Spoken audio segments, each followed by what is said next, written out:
Muy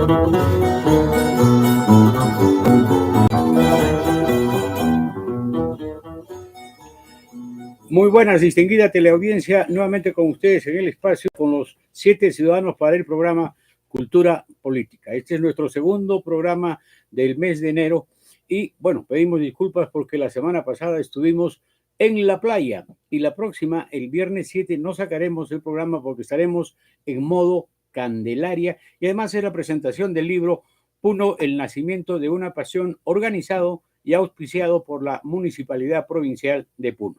Con lo dicho, vamos a nuestro editorial de hoy, viernes 31 de enero. Así se sancione duramente a Dina Boluarte Segarra antes o al final de su mandato, esa condena será insatisfactoria.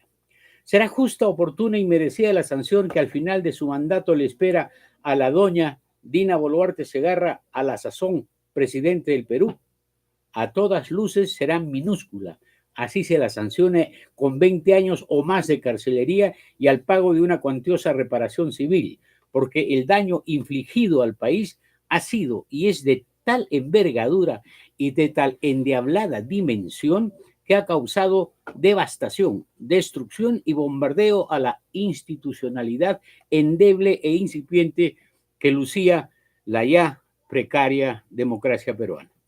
El daño infligido es casi irreparable y si se pretende resanar y reconstruir lo destruido, tendrá que organizarse una instancia especializada para que repare los daños como los que eventualmente ocasiona un terremoto de 9 grados en la escala de Richter. En poco más de 2 años, el Perú democrático ha sufrido lo que Palestina o la Franja de Gaza soportaron, sufrieron y padecieron debido a los inmisericordios bombardeos contra población indefensa perpetrada por militares desaprensivos que actuaron como neonazis que cazaban judíos en la Segunda Guerra Mundial, sino que eran judíos que 70 años después cazaban sin pena ni remordimiento niños palestinos y población civil indefensa.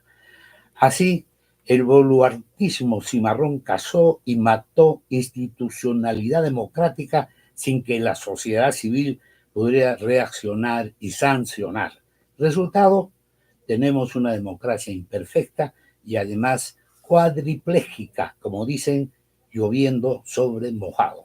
En esta analogía entre judíos militarizados frente a coaliciones peruanas análogas en destruir un país, se observa uno en el caso de Israel de eliminar a Hamas y en el segundo del Perú de proteger los actos delincuenciales de autoridades corruptas, salvaguardándose mediante la elaboración y dación de leyes expresas que los defienden y generan impunidad para todos aquellos que destruyeron el orden jurídico e institucional del Perú, cambiándolo a su antojo y conveniencia.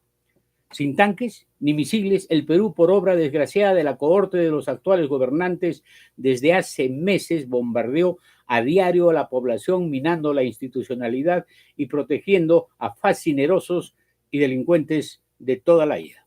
¿Por qué la democracia peruana y en suma todas las llamadas democracias que en el mundo existe son tan vulnerables al extremo que cualquier tendencia perniciosa proveniente de un poder constituido agujerea principios y vulneran valores de convivencia democrática y no pasa nada? La democracia peruana es tan formalista y tan legalista que no puede defender los principios de respeto y construcción de institucionalidad que edifican la vida y convivencia pacífica y resuelven problemas de sociedad y economía. La razón es que desde el punto de vista de la psicopatía en el poder se genera y produce esperpentos legales sin pausa y sin remordimiento. ¿Qué merece quien remece y desmerece y acomete injurias diarias a la vida civilizada, como es el actuar de la doña Dina Ercilia, la mamá del Perú? Obviamente, no pena de muerte, porque esa es una cobardía de gran perversidad, sino que merece cadena perpetua. ¿Por qué? Porque la susodicha doña ha incurrido en varios ítems negativos como: primero, se solaza con el lenguaje de la mentira y no de la verdad persuasiva y educativa. Por ejemplo, no entiende la realidad y afirma que desde la Reunión Mundial de Economía en Davos, que el Perú vive sus mejores épocas, pese a que una mancha negra corroe e invade la mente y el espíritu de todos los peruanos asustados y aniquilados por las mafias de minerías informales e ilegales que detentan el poder e inducen legislaciones a su favor, pero nefastas para la legalidad. Leyes ilegales son las que emana el Congreso de la República con anuencia de la doña. Segundo, en la práctica convalida sin observar las patrañas que legisla y perpetra el Congreso de la República y facilita y concreta el gobierno subterráneo de la hija del ex dictador fallecido, Keiko Fujimori Iguchi, que es una persona proterva de elevados rencores y que cada día rumia y mastica venganza. Tercero, insiste para no perder y continuar en el poder en proteger a personajes cuestionados como Freddy Hinojosa, su vocero, hoy operador de Caliwarma, y de Juan José Santibáñez, abogado maniqueo y maniobrero que solo posee la impronta del pleictomano que el talante de un humano estratega. Cuarto, desprecia a los puneños, pero les tiene miedo y pretende por todos los medios, soberbia incluida, ocultar la gravedad de su primer acto de gobierno, que fue aniquilar y matar a más de 50 personas inocentes de Ayacucho, Puno y Cusco. Quinto, no talla ni dirime, sino que acata y después desvaloriza la verdad y se somete a los mandatos y mandados de los que gobiernan debajo de la mesa.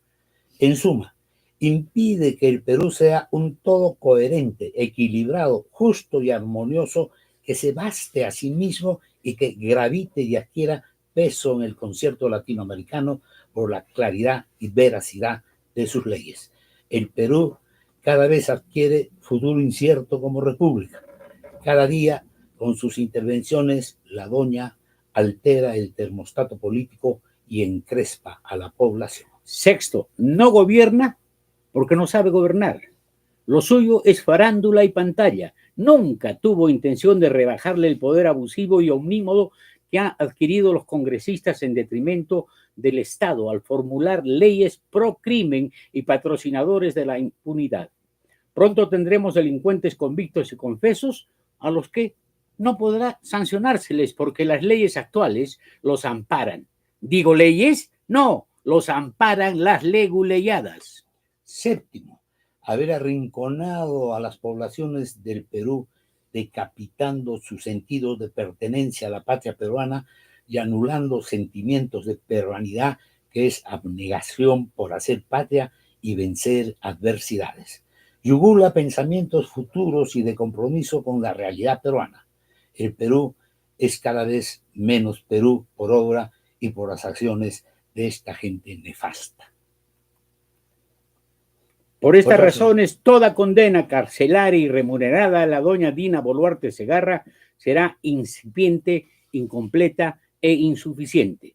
Otro sí, si usted desea sumar más causales a las expuestas, está en su derecho de hacerlo.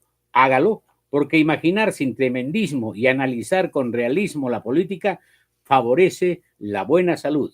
Dicho al revés o al derecho, quede entendido lo dicho. Intindinquichu manacho. Este ha sido nuestro editorial.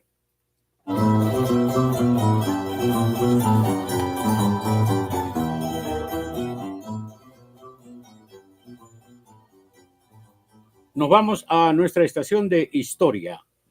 Nefasto proyecto de ley Mario Alzamora Valdés.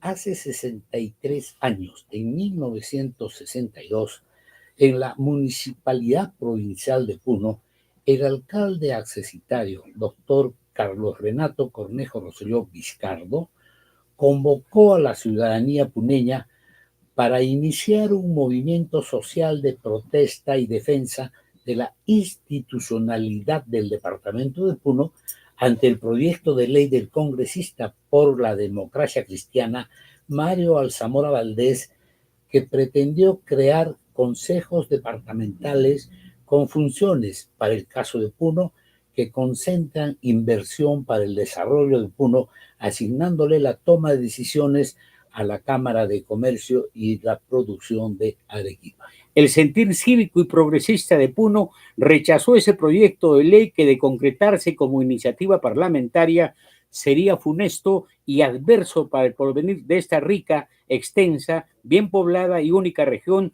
por sus características espaciales, de geografía, de clima, de economía, de formas de vida y trabajo, así como de mentalidad y espíritu de sus habitantes. Ese proyecto pretende asignar recursos a gente foránea y extradepartamental para que los utilice en función a sus intereses y prioridades, abigarrando geografías en detrimento de la unidad regional altiplánica, desconociendo que la integridad social y cultural es previa e indispensable a cualquier plan de desarrollo económico para generar cambios deseables. El alcalde ejercitario puneño afirma que el proyecto Alzamora Valdés, que a la sazón muestra falta de conocimiento y de meditación sobre la realidad nacional y sobre las concretas necesidades del país, al proponer la formulación y aplicación de planes de acción con soluciones que favorecen a otros departamentos y mantienen tutelaje sobre Puno mediante la intervención de intermediarios que obtienen continuas fuentes de enriquecimiento indebido e inhumano que permite, por ejemplo, la existencia de multimillonarios entre los que compran lana y fibras de camélidos sudamericanos, mientras los pequeños y medianos productores puneños apenas tienen para comerse las uñas y viven en la indigencia. Entre otras cosas, el proyecto otorga el control de funciones técnicas a profanos, entrega recursos financieros que deben ser manejados con criterio técnico a políticos que entre nosotros siempre han supeditado todo, no solo al empirismo y a la toga del ignorante, sino a pasiones personales o de grupo. Se pretende promover y fomentar un desarrollo económico distorsionado, favoreciendo a intereses extrarregionales. Continúa afirmando el alcalde accesitario que la sociedad arequipeña organizada, todavía con criterio medieval, dispone de una supuesta aristocracia exclusivista con una clase media que sueña con ingresar al Club Arequipa y con una clase obrera y campesina que aspira a estrechar la mano del señor de sangre azul y que obviamente utiliza a Puno como su despensa. Otro factor común es que todos ellos, todos los arequipeños de capitán a paje, se sienten inmensamente superiores al poblador del altiplano, al que no solo menosprecian, sino que sienten profunda repulsión. Esta afirmación no se funda solo en lo que vemos, oímos y decimos a diario, se funda en expresiones escritas, no por arequipeños comunes y corrientes, sino por líderes supuestamente intelectuales de ese pueblo.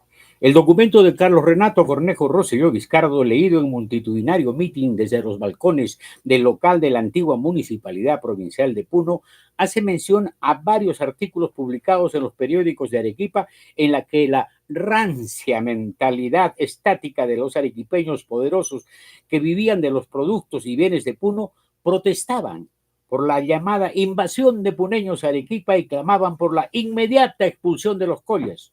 Su racismo atropella con típica mentalidad arequipeña las garantías que la Constitución política otorga a todos los peruanos, haciendo uso de sarcasmos que hoy se consideran de mal gusto, impropios de la época y de la madurez intelectual y sensibilidad necesarias para administrar los intereses públicos.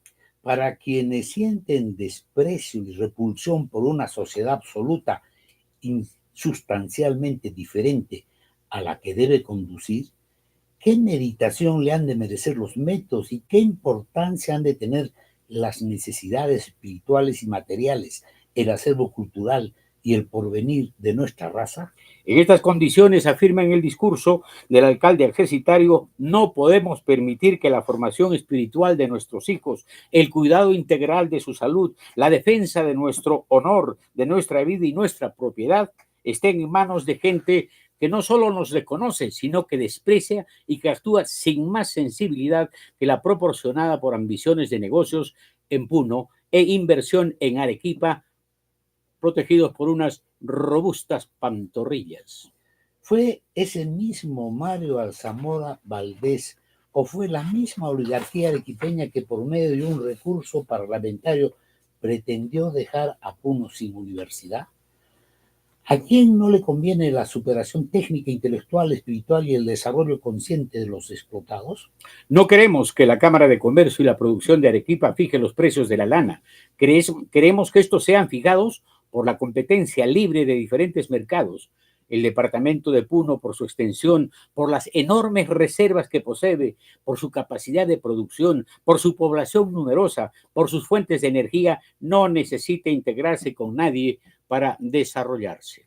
Si el centralismo limeño ejercido por personas de espíritu más amplio y tolerante nos condenó a siglos y medio de olvido y abandono y nos recordó más que nada por razones de prestigio nacional y de temor a infiltración de doctrinas disociadoras, ¿qué sucedería con Puno sometido a un centralismo ejercido inquisitorialmente por Arequipa y por su gente que ambiciona llenarse los bolsillos y esquilmar a Puno?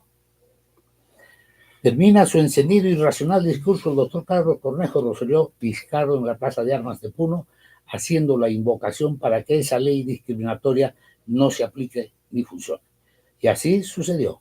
Ese proyecto no pasó por la oposición puneña a la dependencia. Hacemos un añadido ya fuera del discurso y que muchos años se consolidó, muchos años después. Ordesur, que era la oficina de planificación, planificaba el desarrollo de Puno desde la calle San Francisco en Arequipa, en la sede de lo que era la Corporación de Desarrollo y Reconstrucción de Arequipa. Es decir, por muchos años la gente de Arequipa se arrogaba pensar por los puneños. Bien, nos vamos a nuestra tercera estación.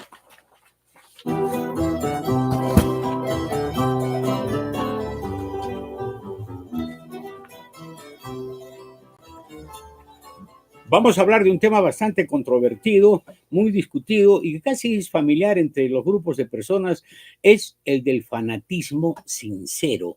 ¿Qué es el fanatismo sincero? Son personas desorientadas que se unen a una causa para darle sentido a su existencia y configurar el mundo de acuerdo a su conveniencia. Ese es el fanatismo sincero que a todos a veces nos atrapa y que, bueno, se reproduce con mucha mayor virulencia, violencia en aspectos religiosos y políticos, ¿no? Eso es parte de ese fanatismo sincero, es innato a la condición de las personas.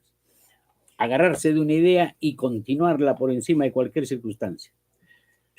Hay dos hechos característicos de una persona para que otra persona lo pueda reconocer como un fanático, ¿no? Y es que defienden su causa con una tenacidad extraordinaria y además con una pasión desmedida. Y lo que es más, no son capaces, en todo caso, de explicar por qué esa tenacidad y esa pasión en la defensa de una idea, de una creencia, porque la explicación no la toman en consideración. Eso es una carencia. Y cuando es sincero, obviamente con esa sencillez, etcétera, pero sin dejar de ser apasionado e intolerante, ¿no? Claro, es una persona que se obsesiona, se agarra a un salvavidas. Es una persona que no puede cambiar de opinión y tampoco quiere cambiar de tema. Es obsesivo con el mismo tema y continúa y continúa. Bueno, y tenemos inclusive expresiones de desgarramiento respecto de esa clase de fanáticos, ¿no? Están en varias partes y escenarios actuales del mundo los diversos fanatismos que existen, hasta por el absurdo atropellamiento de la profesionalización hace que la gente tenga esa especie de ruta y de fanatismo por hacer algo. Pero vamos a una digresión. En el nazismo hubo fanatismo sincero, inclusive colegiado y afirmativo. Cuando Reinhard Heydrich, el famoso exterminador que diseñó la solución final, dijo: no detenidos, muertos. Y en la Guerra Civil Española, Millán Astray dijo: viva la muerte, es decir, el exterminio, porque no se quería tener rivales, ni adversarios, ni confrontaciones, era aniquilamiento y eliminación de cualquier pensamiento diferente o disidente. Ese es parte de un fanatismo que deriva en esas patologías, ¿no? Claro. Ese es, desde mi punto de vista, un perfecto fanático. Claro. Pero habría que, Nacho, acá diferenciar el fanático que defiende una idea o una creencia de la persona que tiene fe en su idea y en su creencia.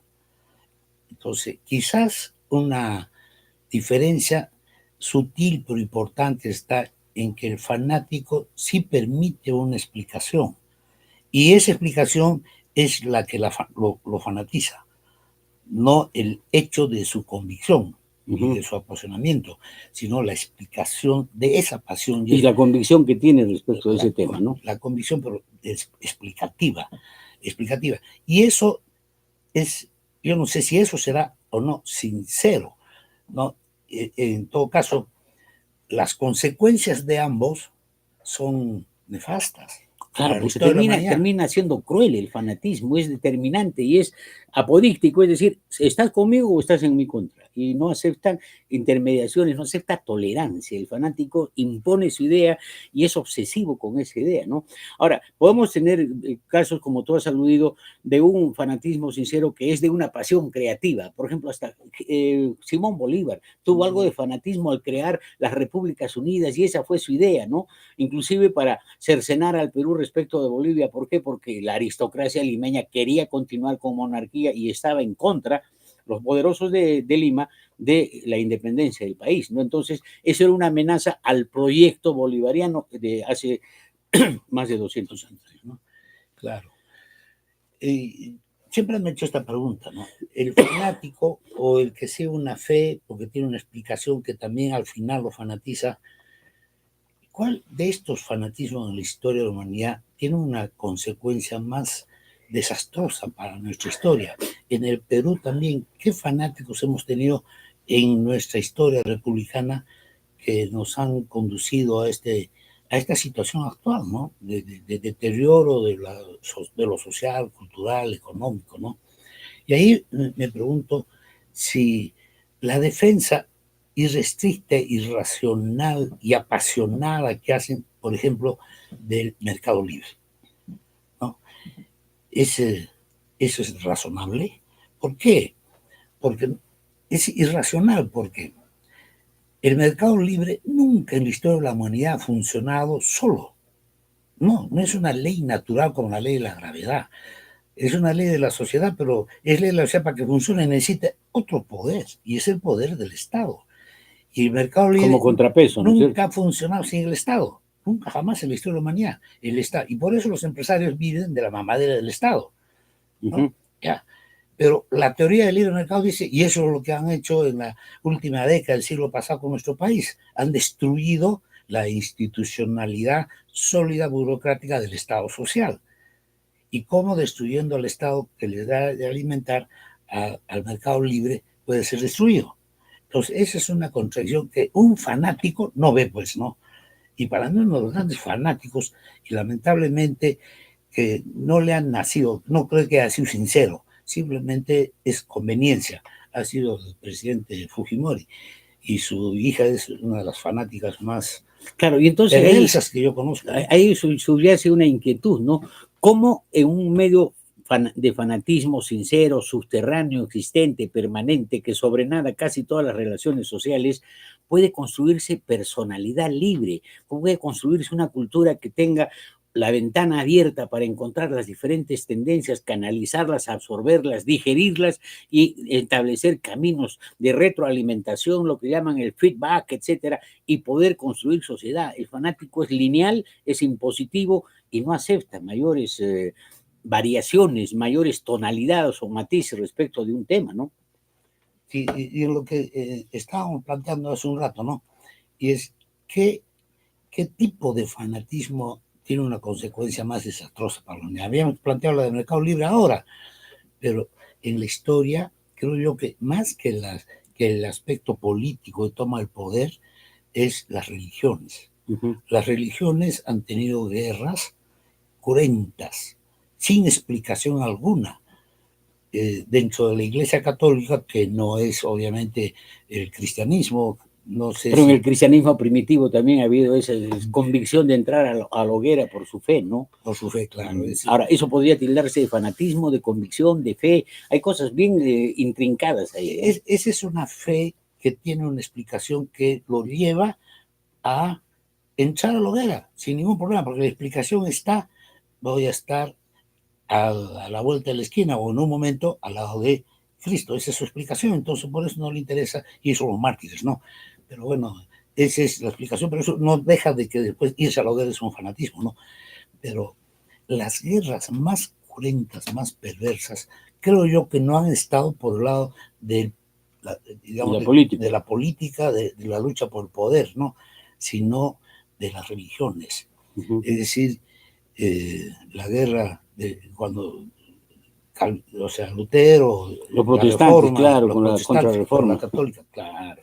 Entonces, ahí las guerras de 30 años. Oye, y ahora, sin ir muy lejos, ahora último, en Irlanda, ¿no? Católicos contra protestantes, yugulando a un pueblo y haciendo insurgir el IRA, el terrorismo de defensa, etcétera, y la intolerancia de los capítulos conservadores de Inglaterra, que no querían perder espacio, ni etcétera, y además abominaban de una cuestión que es casi tan homogénea, ¿no? Respecto de los cultos, de los rituales, entre ese catolicismo que tiene sus íconos y el protestantismo que tiene otra jerarquía, otra situación, que es un poder subyacente también, ¿no? Frente a la hegemonía del Vaticano, cosas de esa naturaleza, pero ahí están las guerras en nombre de Dios, la muerte en nombre de la religión, ¿no? Eso es terrible. Y después imponen, nunca hay que olvidar, porque eso es la historia, ¿no? La historia es recordar hechos que permanecen para estar alertas en el presente y construir nuestro futuro.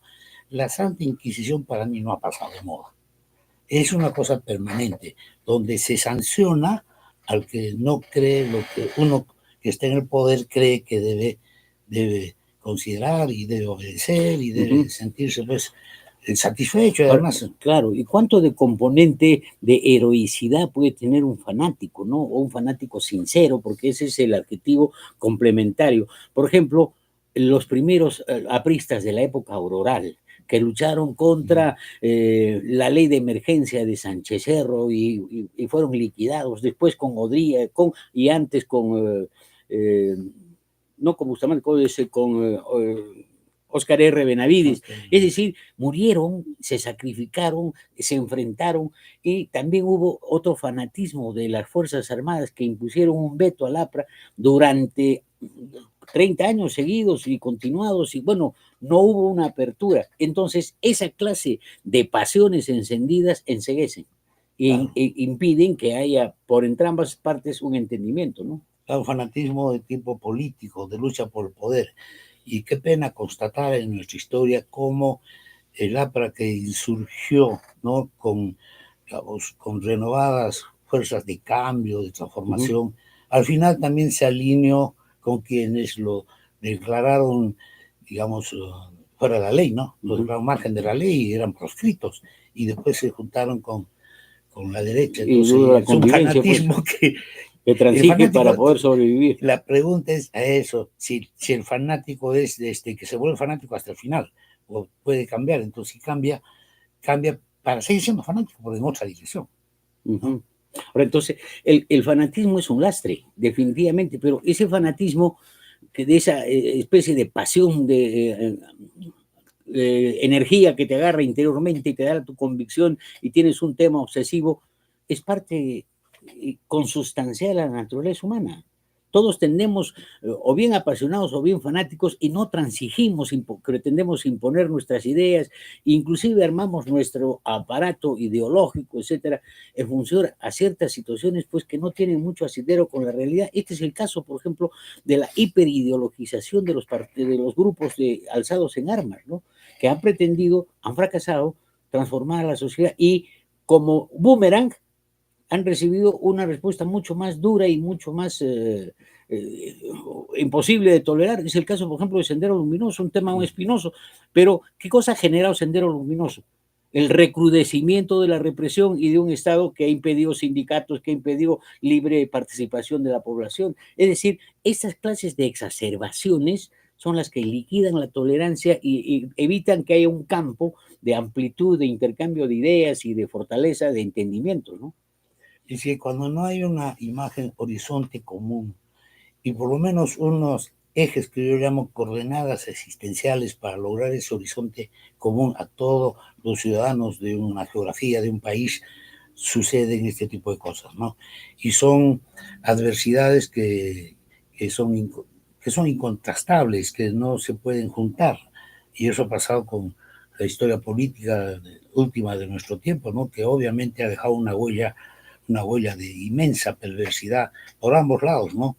El fanático de Sendero Luminoso es el que siempre ajusticiaba cobardemente, ¿no? Por la espalda, y bueno, y es una guerra de salvajes, ¿no? Entonces ya no de ciudadanos ilustres, cultos, de fanáticos, ¿no? Bueno, y ahí pues también la gente, por ejemplo, como estos fundamentalistas, ¿no? Que de las torres en el 11 de septiembre dan su vida, o los mismos kamikazes en sus aviones Zero japoneses en la Segunda Guerra Mundial, se estrellan, ¿no? Con el avión y con su vida para morir en defensa de su país, ¿no? Y pues eso no tiene realmente nada de razón, es una visión extramural, ajena a la condición de preservar la vida. Claro que la existencia te puede generar una serie de desafectos, de desconciertos, de impaciencias, inclusive hasta de improperios, es decir, ¿para qué estoy viviendo, no? Pero de todas maneras, pues el modelamiento de la sensatez, de la madurez, es un camino difícil y ahí tiene uno que alejarse del fanatismo, puede tener pasión por las cosas, pero debe manejarse con lucidez frente a las adversidades, ¿no? Y a los retos, pero ser monotemático y ser un hombre que no transige, y esta es la idea central, ese es el fanático medular, ¿no? Claro, has tocado un tema bien interesante, ¿no? Del Japón. Y entonces, según los filósofos del Oriente Medio, o sea, ¿no? de los países de China, Japón, Corea, etcétera, todos los países del Asia, ¿no? ¿Qué es lo que más aman? ¿Por qué? Y lo que aman, ¿cuál es el principal valor que tiene para su existencia, ¿no? Esa es la explicación que ellos dan. Desde niños, desde que están en vientre materno, les enseñan, por lo menos que el primer amor que deben tener a su patria. Y entrar su vida por su patria en cualquier lugar, como sea. Segundo, el amor a la sabiduría del anciano.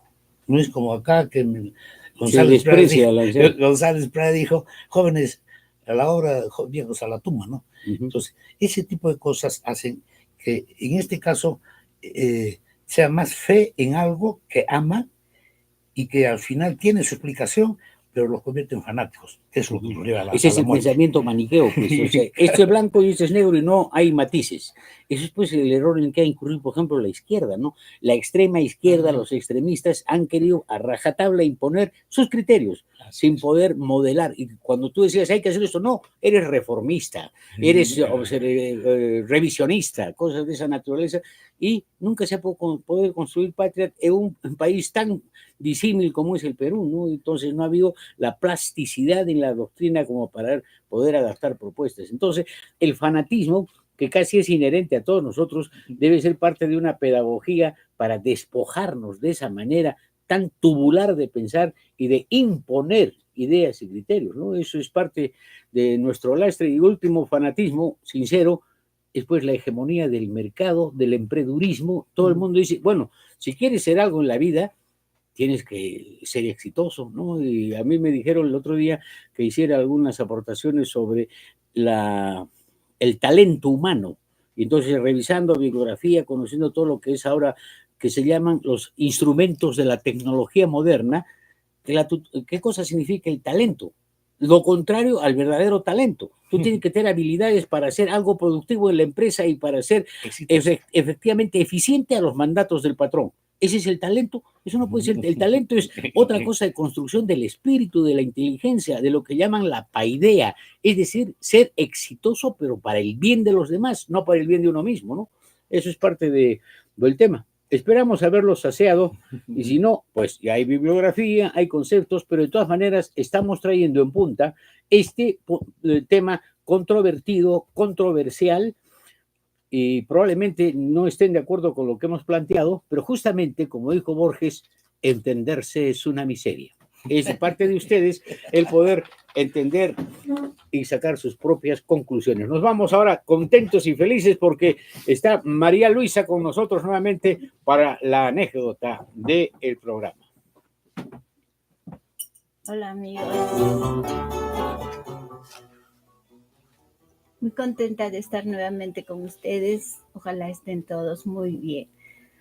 Ahora les voy a contar una anécdota de Albert Lebrun, que vivió desde el año 1871 al año 1950. Ahora ustedes dirán, ¿quién es Albert Lebrun? Les cuento, era un ingeniero y político que desde francés, que desde su niñez todos sus profesores le vaticinaban un brillante futuro. Y en realidad tuvo una larga carrera política. Fue diputado, senador, presidente del Senado. Y puntos suspensivos, ahora les cuento la anécdota. Tuvo una experiencia desafortunada. Eso cuenta, ¿no? Que un día fue a la oficina donde cuando él empezó a trabajar para el cuerpo de funcionarios del Estado, entró un inspector.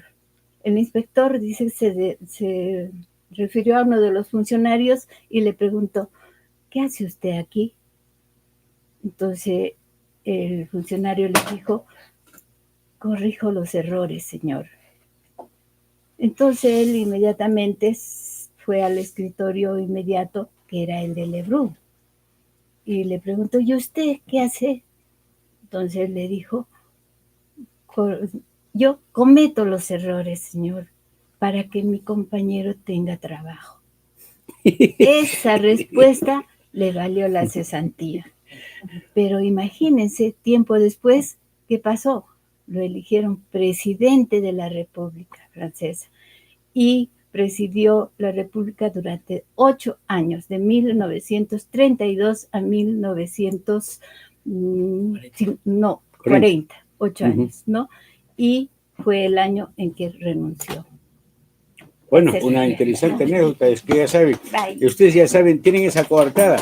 Yo cometo errores para que mi compañero no pierda el trabajo porque él corrige los errores que perpetramos nosotros. Pues bien, ahora nos vamos a nuestra biografía.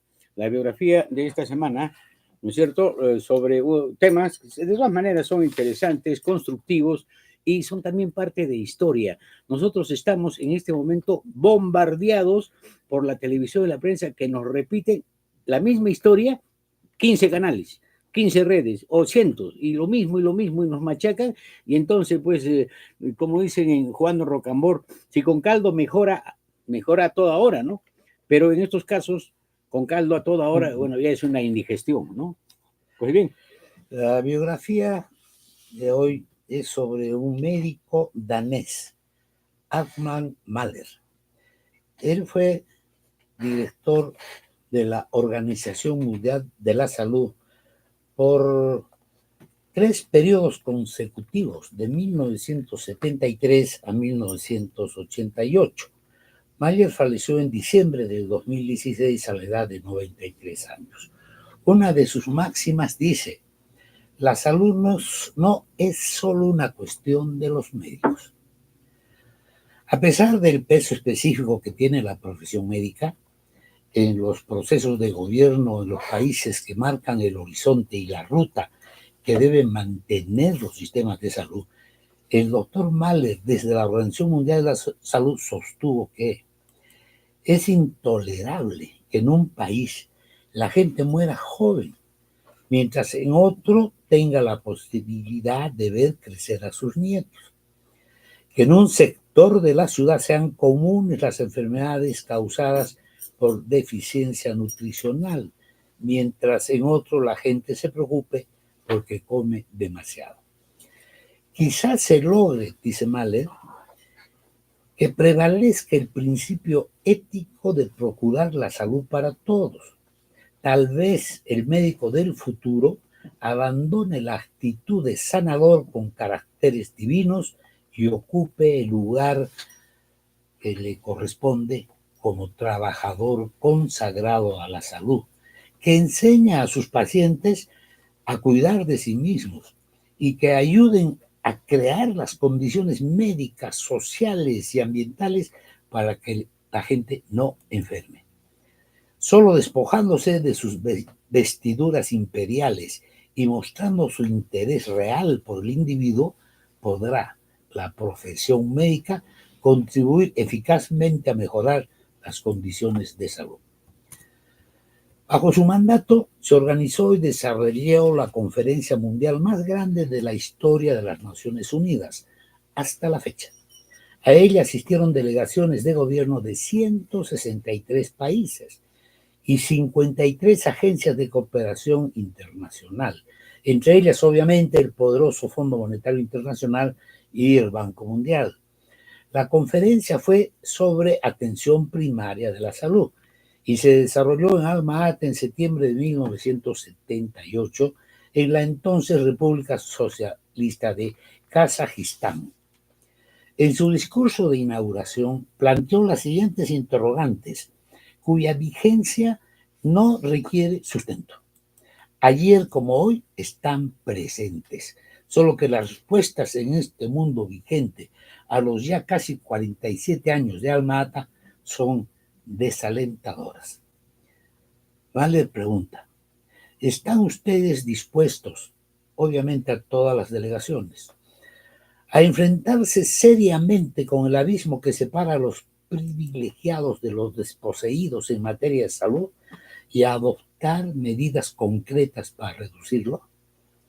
¿Están ustedes dispuestos a dar prioridad absoluta a la asignación de los recursos de salud a los actores sociales periféricos? ¿Están ustedes dispuestos a introducir las reformas necesarias para asegurar la disponibilidad del personal y de la tecnología suficiente para extender a todo el país en los próximos diseños y a un costo accesible la atención primaria de la salud? ¿Están ustedes dispuestos a introducir, si es necesario, cambios radicales en el actual sistema de prestación de servicios de salud para que sirva de base adecuada a la atención primaria de la salud como principal prioridad? ¿Están ustedes dispuestos a dar batallas políticas y técnicas necesarias para superar cualesquiera obstáculos sociales y económicos, así como de los profesionales, a la introducción universal de la atención primaria de salud? ¿Y están ustedes dispuestos a comprometerse políticamente de manera inequívoca a adoptar la atención primaria de salud y a movilizar la solidaridad internacional para alcanzar el objetivo de salud para todos? El éxito de esta conferencia presentará la aportación más importante del sector de la salud al establecimiento de un nuevo orden económico internacional y su transformación en un auténtico orden internacional para el desarrollo. ¿Quiénes y por qué impidieron que su liderazgo continúe en la Organización Mundial de la Salud?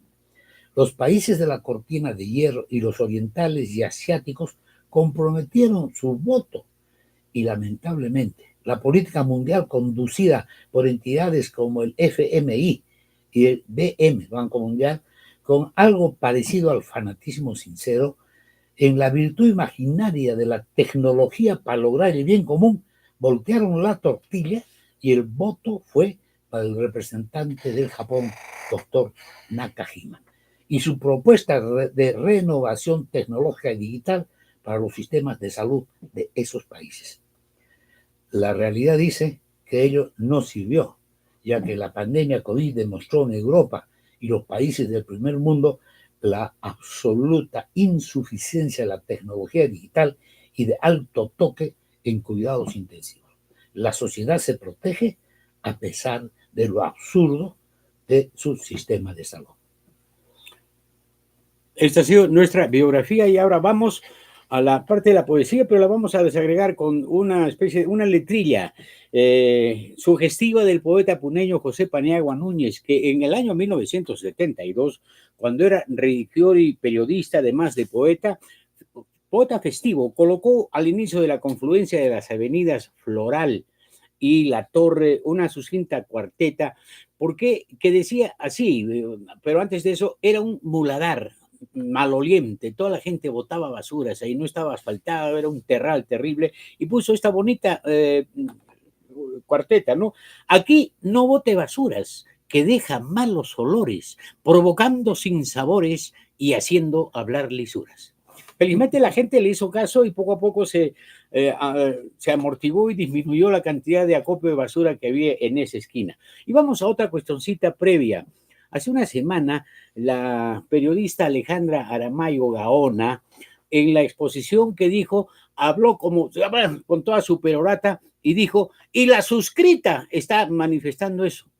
¿Y quién le dijo a la señora que era papel? Porque ser suscrita significa que ha firmado y se ha adherido a un documento, y cuando se habla no se es suscrita, por si acaso. Pero bien, vamos a una poesía reflexiva y acuática de Séneca, que debió ser doctor, pero que fue tan hábil e ilustrado e inteligente que nunca deseó serlo. Fue un ser humano nada ufano. Aquí su reflexión básicamente dirigida a la sabiduría y a la antítesis del fanatismo. Nadie puede tener todo lo que quiere. Lo que podemos hacer es no querer lo que no tenemos y servirnos alegremente de las cosas que nos ofrecen. El vientre morigerado y conforme con la escasez es un gran componente de la libertad. La pobreza es necesaria para la sabiduría. Finish. Nos vamos. De aquí a 15 días, el 14 de febrero, nuevamente estaremos con ustedes previo a los festejos por el Día del Amor y de la Amistad. Con nosotros, hasta la próxima. Gracias por su audiencia.